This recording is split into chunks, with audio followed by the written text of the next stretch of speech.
इस news headlines के प्रायोजक पतंजलि गाय का घी, माँ का भरोसा, प्यार से परोसा। कुछ देर में पंचकुला में होगी बीजेपी कोर ग्रुप की मीटिंग। कई अहम मुद्दों पर बैठक में होगी चर्चा। सीएम नायब सैनी और केंद्रीय मंत्री मनोहर लाल भी रहेंगे मौजूद। पंचकुला में अंबेडकर जयंती पर समता दौड़ का आयोजन। सीएम नायब सैनी ने दिखाई मैराथन को हरी झंडी। बाबा साहेब को सीएम ने किया नमन। बाबा साहेब की जयंती पर पंचकुला में राज्य स्तरीय कार्यक्रम। दोपहर 2 बजे परेड ग्राउंड में शुरू होगा कार्यक्रम। केंद्रीय कानून मंत्री अर्जुन राम मेघवाल होंगे शामिल। सीएम नायब सैनी भी रहेंगे मौजूद। हरियाणा में गेहूं की खरीद पर सियासत तेज। कांग्रेस और इनेलो नेताओं का मंडियों का दौरा। नए नियमों को लेकर सरकार को घेरा। इनेलो ने 2 दिन का दिया अल्टीमेटम। कांग्रेस ने भी उठाए सवाल। के प्रायोजक पतंजलि गाय का घी, माँ का भरोसा, प्यार से परोसा।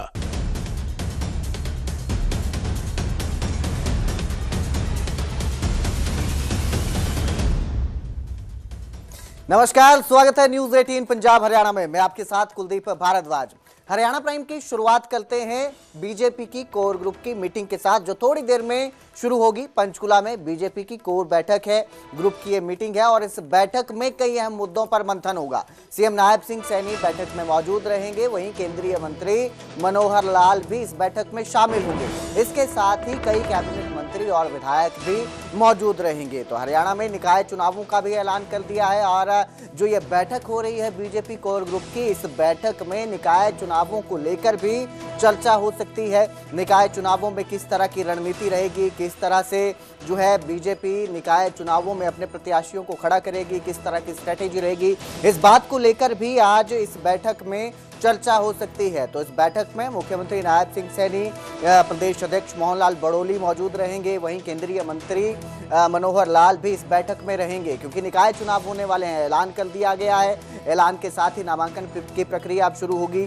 और 23 तारीख से नामांकन की प्रक्रिया शुरू हो जाएगी। नामांकन के साथ ही कौन बीजेपी का प्रत्याशी रहेगा, इसको लेकर भी इस बैठक में आज मंथन हो सकता है। उसके अलावा कई अहम मुद्दे जो हैं उसमें आज इस बैठक में चर्चा होगी। केंद्रीय मनोहर लाल भी, इस मंत्री हैं मनोहर लाल भी, वो भी इस बैठक में शामिल होंगे और जो केंद्र से जुड़े मुद्दे होंगे उनको लेकर भी इस बैठक में चर्चा की जाएगी, क्योंकि केंद्रीय मंत्री भी बैठक में पहुंच रहे हैं, शामिल होंगे।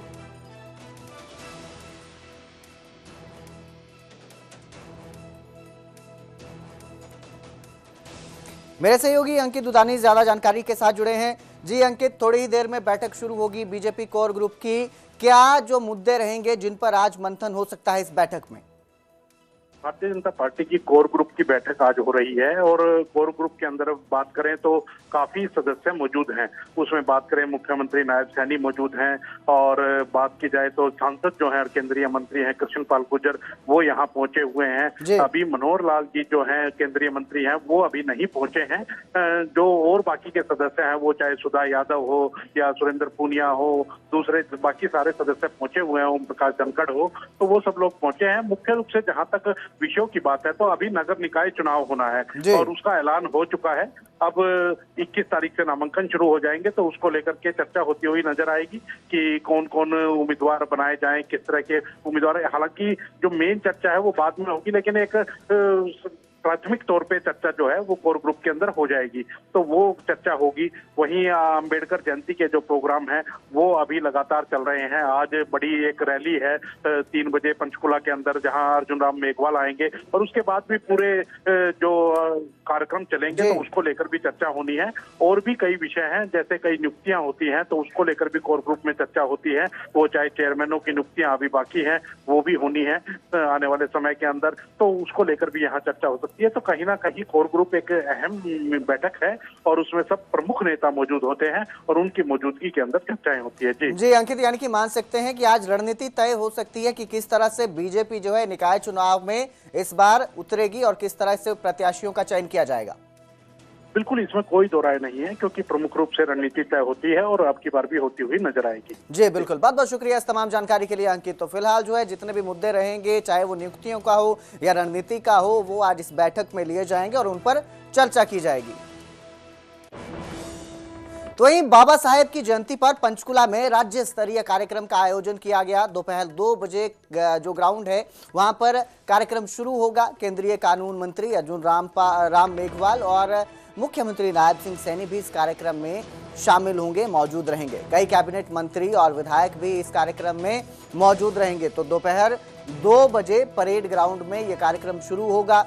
बाबा साहेब की जयंती के मौके पर ये राज्य स्तरीय कार्यक्रम का आयोजन किया गया है और 2 बजे परेड ग्राउंड में कार्यक्रम शुरू होगा, जिसमें केंद्रीय कानून मंत्री अर्जुन राम मेघवाल, मुख्यमंत्री नायब सिंह सैनी भी मौजूद रहेंगे। इसके साथ ही कई कैबिनेट मंत्री और विधायक भी कार्यक्रम में शिरकत करेंगे।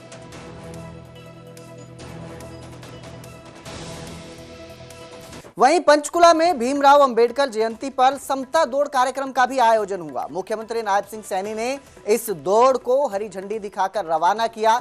इस दौरान प्रदेश अध्यक्ष मोहनलाल बड़ोली और कैबिनेट मंत्री भी मौजूद रहे। मुख्यमंत्री नायब सिंह सैनी ने कार्यक्रम को भी संबोधित किया और बाबा भीमराव अंबेडकर को नमन किया।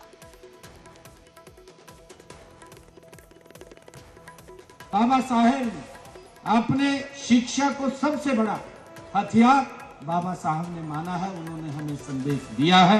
उन्होंने कहा था, बाबा साहेब ने कहा था कि शिक्षित बनो, संगठित रहो और संघर्ष करो। हमें इन शब्दों को अपने जीवन में उतारना होगा साथियों। और शिक्षा, जागरूकता और एकता के माध्यम से समाज में सकारात्मकता, परिवर्तन हम इसके माध्यम से ला सकते हैं। साथियों, मैं इस मैराथन में भाग लेने वाले सभी प्रतिभागियों को भी मैं शुभकामनाएं देता हूं। आप इस मैराथन में पूरे उत्साह और ऊर्जा के साथ दौड़ें और समाज में समानता और न्याय को साथियों फैलाने का एक संदेश हम दें। यह दौड़ केवल आपके पैरों की गति नहीं साथियों, ये दौड़ बल्कि आपके विचारों की शक्ति को भी ये प्रदर्शित करेगी। मैं एक बार फिर बाबा साहेब को मैं नमन भी करता हूं। आप सभी से आह्वान करता हूं कि उनके दिखाए हुए मार्ग पर हम निरंतर आगे बढ़ते रहें। हम सब मिलकर के एक ऐसे भारत का निर्माण करें जो समता, न्याय और बंधुत्व के मूल्यों पर आधारित हो। इसी विश्वास और संकल्प के साथ हम सब मिलकर के इस समता मैराथन को सफल बनाएं। समाज में सकारात्मक बदलाव की एक नई शुरुआत हम करें। आप सब इतनी भारी संख्या में यहाँ पर आए हैं, मैं आप सबका पुनः बहुत बहुत धन्यवाद करता हूँ। आप सबको बधाई। अब बात हरियाणा की गेहूं की खरीद की करते हैं। हरियाणा में 1 अप्रैल से शुरू हुई गेहूं की खरीद अब सियासत की मंडी में तब्दील हो गई है। विपक्षी नेता लगातार मंडियों में जाकर गेहूं की खरीद पर सवाल उठा रहे हैं और सरकार को निशाने पर ले रहे हैं। कांग्रेस और इनेलो के नेता लगातार मंडियों में पहुंचकर खरीद के नए नियमों पर सरकार को घेर रहे हैं। तो जब से गेहूं की खरीद शुरू हुई है तब से सियासत का दौर भी जारी हो गया है। एक तरफ विपक्ष लगातार सरकार को घेर रहा है, जो नए नियम बने हैं उनको लेकर सरकार को कटघरे में खड़ा कर रहा है और सीधा सीधा कह रहा है कि जो नए नियम है उससे किसानों की परेशानी बढ़ रही है। दूसरी तरफ सरकार भी लगातार दावा कर रही है कि जो नए नियम बनाए गए हैं वो किसानों की सहूलियत के लिए बनाए गए हैं और किसानों को इससे फायदा होगा। दरअसल जो बायोमेट्रिक सिस्टम है, नए नियम में बायोमेट्रिक सिस्टम है, इसके साथ ही मंडियों में रजिस्ट्रेशन और गेट पास को लेकर जो नए नियम बनाए गए हैं उनका विरोध किया जा रहा है और कहा जा रहा है कि इससे जो है किसानों की परेशानी बढ़ी है। वहीं जो सरकार है वो दावा कर रही है कि ये जो नियम बनाए गए हैं ये खरीद प्रक्रिया में पारदर्शिता लाने के लिए लाए गए हैं ताकि जो प्रक्रिया है वो पारदर्शी बने रहे। 3 तस्वीरें आपकी स्क्रीन पर हैं, आप देखिए। मंडियों में कांग्रेस के नेता भी पहुंच रहे हैं और इसके साथ ही जो इनेलो है वो भी मंडियों में पहुंच रहे हैं, उनके नेता भी। सरकार पर निशाना साधा जा रहा है और इस मंडियों में जो दौरे कर रहे हैं कांग्रेस के नेता, उनमें कांग्रेस प्रदेश अध्यक्ष राव नरेंद्र सिंह और उसके साथ ही जो पूर्व मुख्यमंत्री हैं भूपेंद्र सिंह हुड्डा वो भी नजर आ रहे हैं, जो बातचीत कर रहे हैं किसानों से जाकर और जो नए नियम हैं उनसे समस्या आ रही है उनके बारे में किसानों से जानकारी हासिल कर रहे हैं और इसी को लेकर सरकार को लगातार घेरा जा रहा है। लिफ्टिंग हो तो साथ के साथ तुले जाए ना वेयर हाउस में। लिफ्टिंग नहीं है, एक उसका बारदाने नहीं है, कोई कहता बारदाना नहीं है। बिल्कुल जो है सरकार की तरफ से कोई वो नहीं है, लापरवाही है, पूरे जो है उचित कदम नहीं उठाए हुए सरकार ने। जो तो एक किस्म से चोर बना दिए। बायोमेट्रिक दो, मतलब देखो ना, पहले कहेंगे मेरी फसल मेरा ब्यौरा, पहले तो उसकी रजिस्ट्रेशन हो, फिर पटवारी वेरिफिकेशन करेंगे उसकी, फिर वो आएगा, फिर गेट पास कटेगा, फिर गेट पास कटेगा, उसकी आँख का फोटो होगा, इसी वेरिफिकेशन होगी, बायोमेट्रिक होगी, फिर तोल होगा, फिर बारदाना नहीं। मतलब ऐसा तमाशा मैंने कभी नहीं देखा। मेरे इलाके तो छोटा किसान है बेचारा, वो तो ऊँट गाड़ी के अंदर लेके आता है, कहीं झोटा गाड़ी में लेकर के आते हैं। बायोमेट्रिक आ गए, अब 60, 65, 70 साल से ऊपर बायोमेट्रिक काम नहीं करता। खुद किसान का आना जरूरी है, कहीं बहन बेटी के नाम जमीन है, कहीं पर जो मैंने एक फ़ोटो देखी, आप मीडिया साथियों ने देखी होगी, एक बुजुर्ग व्यक्ति हॉस्पिटल में एडमिट, उसके बच्चे उठा के ला रहे, पेशाब की थैली लटक रही थी। तो ये सब मनसा सरकार की किसान को परेशान करने की है। आपको आश्चर्य होगा, ताउड़ू के अंदर जब मैं आया 7 तारीख को, तो हमने जो मशीन मंगाई नमी टेस्ट करने के लिए, तो जो मशीन आई तो सरकारी अधिकारी साथ था, उसमें हमने गेहूं भरा, बटन दबाया 13.5। फिर हमने व्यापारी भाई से, आड़ती भाई से कहा जी आपकी मशीन लाओ, और एक नहीं 2 मशीन मंगवाई, वही गेहूं डाला गया, बटन दबाया गया 9.5। कहने का तात्पर्य कि 4 पॉइंट फालतू सरकार की मशीन में कैसे आ रहे हैं। कि आपका फैसला गलत है, वापिस ले लें। आज मैं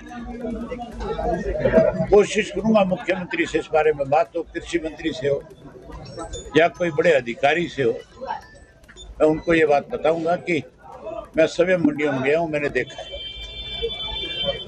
अगर कोई बात समझ में आ गई, वापिस ले लिया तो ठीक है, अगर नहीं लेंगे वापिस तो फिर मुख्यमंत्री से मिलकर के हमने कह रखा है पहले कि आप हमें सड़कों पे आने पे मजबूर ना करो, किसान को उसका काम करने दो। कहीं ऐसा ना हो कि किसान अपनी ट्राली घर खड़ी कर दे, आर पार की लड़ाई में सड़कों पे आकर के खड़ा हो। एक और कांग्रेस और इनेलो की ओर से सरकार को घेरा जा रहा है, तो दूसरी ओर बीजेपी की ओर से विपक्ष पर जमकर निशाना साधा जा रहा है। बीजेपी प्रदेश अध्यक्ष मोहनलाल बड़ोली ने कहा कि किसानों को फसलों की बिक्री में कोई समस्या नहीं आ रही है। गड़बड़ी को रोकने के लिए सरकार ने नए नियम बनाए हैं, पारदर्शिता बनी रहे और किसी तरह का घोटाला सामने ना आए, इसी के लेकर जो है ये नए नियम बनाए गए हैं। क्योंकि हमने पिछले दिनों भी देखा, धान की खरीद के वक्त बड़े घोटाले सामने आए थे, और जो खरीद प्रक्रिया है वो पारदर्शी हो सके, ट्रांसपेरेंट हो सके, इसीलिए इस बार जो है नए नियम लाए गए हैं। और साफ साफ जो है सरकार की तरफ से कहा जा रहा है कि ये जो नए नियम है ये गड़बड़ी को रोकने के लिए है, पारदर्शिता के लिए है, किसानों को किसी तरह की समस्या नहीं आ रही है। किसानों से जरूर बात करें, और जो विपक्ष के नेता है वो खाली टूरिज्म का काम कर रहे हैं, और वो किसी मंडी में जाके कोई कमी गिनवाने का काम करें, किसी मंडी में जाके किसी किसान से बात करवाएं कि इसको कोई तकलीफ हुई है। जैसे ही किसान जाता है, आसानी के साथ वो सारा 3 मिनट की प्रक्रिया में गेट पास कट जाता है। मंडी में जैसे ही उसकी डेयरी लगती है, तुरंत हमारी जो खरीद एजेंसियाँ हैं वो उसको खरीदने का काम करती हैं, समय पर उसका उठान हो जाता है, और 48 घंटे में किसान के खाते में सीधा पैसा पहुंच जाता है। बहुत अच्छी प्रक्रिया हमने बनाने का काम किया है। इसमें पिछली बार जो शिकायतें आई थी, और जो बड़ी शिकायतें आई थी, अब बहुत सारे किसानों की फसलें खराब हुई, उन किसानों के नाम से दूसरे किसान फसल बेच के चले गए। जब उनको मुआवजा देने का इंक्वायरी हुई, उनके नाम से फसल बिकी हुई मिली। जब फसल बिकी हुई मिली तो उनके मुआवजे आने में दिक्कत हुई। इस बात को देखते हुए हमने इस प्रकार की एक सिक्योरिटी टाइट कर। तो जहां एक तरफ सरकार दावा कर रही है कि नए नियमों से किसानों को किसी भी तरह की परेशानी नहीं हो रही है, वहीं जींद में किसानों ने मंडी में धरना दे रखा है। नए नियमों के विरोध में किसान और आड़तियों का धरना प्रदर्शन जारी है। किसानों का आरोप है कि उन्हें नए नियमों से खरीद प्रक्रिया में परेशानी झेलनी पड़ रही है।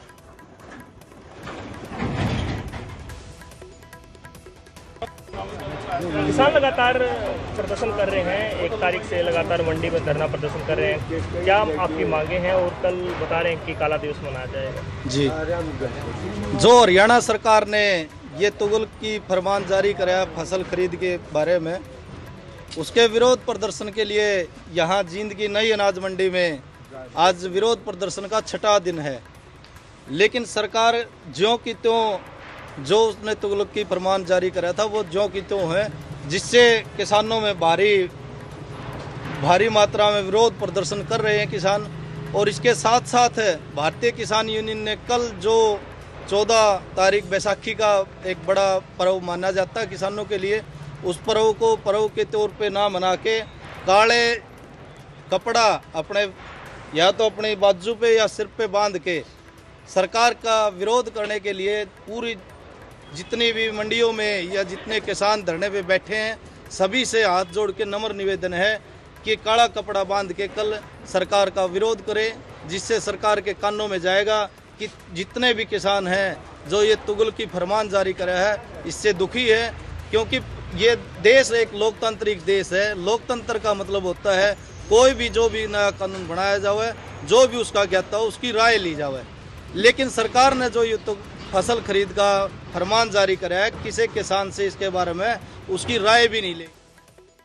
उधर यमुनानगर में यूपी से रंजीतपुर अनाज मंडी में ले जा रही अवैध गेहूं की 3 ट्रालियों को पुलिस ने पकड़ा है। बिलासपुर पुलिस ने 3 ट्रैक्टर ड्राइवर को हिरासत में लिया है, कार्रवाई शुरू कर दी है। दरअसल हरियाणा में दूसरे राज्यों की अपेक्षा ज्यादा कीमत है, इसलिए दूसरे राज्यों के किसान हरियाणा की मंडियों में गेहूं बेच जाते हैं। इससे हरियाणा के किसानों को नुकसान झेलना पड़ता है। धान के सीजन में भी हमने देखा कि कई जो ट्रालियां थी वो रोक दी गई थी किसानों की तरफ से, जो यूपी की तरफ से आ रही थी। किसानों का कहना साफ है कि अगर दूसरे राज्यों के किसान आकर हरियाणा में अपनी फसल बेच देते हैं तो वो अपनी फसल बेचने कहाँ जाएंगे, इससे उन्हें नुकसान भी होता है। और इसी कड़ी में जैसे ही गेहूं की खरीद शुरू हुई वैसे ही यूपी से भी जो अवैध ट्रालियां हैं गेहूं की वो आना शुरू हो गई हैं। यूपी से हरियाणा गेहूं बेचने की कोशिश की जाती है किसानों की तरफ से, और इसी को लेकर ये 3 ट्रालियां पकड़ी गई। ये जो 3 ट्रालियां हैं ये हमें अहड़वाड़ा मोड़ के पास हमने इनको काबू किया है। ये यूपी से आ रही थी, अवैध में गेहूँ है, इनको अभी काबू किया है। अभी संबंधित खाद्य एवं आपूर्ति विभाग यमुनानगर को सूचित कर दिया गया है। अभी इनको सुरक्षित खड़ा करवाया गया है। वो खाद्य आपूर्ति विभाग द्वारा जैसे अपना शिकायत प्राप्त होगी उस अनुसार आगामी कार्रवाई अमल में लाई जाएगी। ये तो अभी इन्वेस्टिगेशन में जांच का विषय है। कांडा पर्ची करा के कराने के बाद ही पता लगता है कितना। ये सब अभी इन्वेस्टिगेशन के बाद ही क्लियर हो पाएगा किधर जाएगा। खाद्य आपूर्ति विभाग को सूचित कर दिया गया है। यूपी के ड्राइवर इसमें यूपी के ही रहने।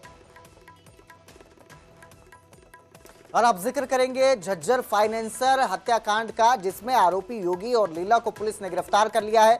पूछताछ के लिए पुलिस ने आरोपियों का 5 दिन का रिमांड भी हासिल किया है। तो साहिल जो फाइनेंसर था जिसकी गोलियां मारकर हत्या कर दी थी, सरेआम जो हत्यारे थे, हमलावर थे, वो आते हैं फायरिंग करके मौके से फरार हो गए थे। अब इस मामले में 2 आरोपी जो हैं गिरफ्तार किए गए हैं, आरोपी योगी और लीला, और 5 दिन का इनका रिमांड भी हासिल किया है। अभी तक मामले में पुरानी रंजिश में हत्या करने की बात सामने आई है। वहीं अब मामले में पुलिस मुख्य आरोपी योगी से पूछताछ कर पूरा खुलासा करेगी। ये जो हत्या की वारदात थी ये 8 अप्रैल को सामने आई थी। झज्जर के डीगल गांव के फाइनेंसर साहिल को गोलियों से भूनकर उसकी हत्या कर दी गई थी। उसकी एक सीसीटीवी भी सामने आई थी जिसमें जो हमलावर हैं वो नजर आते हैं, सीधे घुसते हैं, गेट खोलते हैं और फायरिंग की वारदात को अंजाम देते हैं। तो फाइनेंसर की इस गोलीकांड में हत्या हो गई थी, मौत हो गई थी, जान चली गई थी, जिसके बाद अब पुलिस ने आरोपियों से पूछताछ शुरू कर दी। उर्फ योगी और संदीप उर्फ लीला, इन 2 को पकड़ा है और मुख्य आरोपी पकड़े गए हैं। अभी केस सॉल्व हो गया, अभी अनुसंधान जारी है। अभी इनका भी हम कोर्ट में पेश करने वाले हैं और इनको रिमांड लेने वाले हैं। इनके अलावा कोई इस मामले में गिरफ्तार हुए हैं?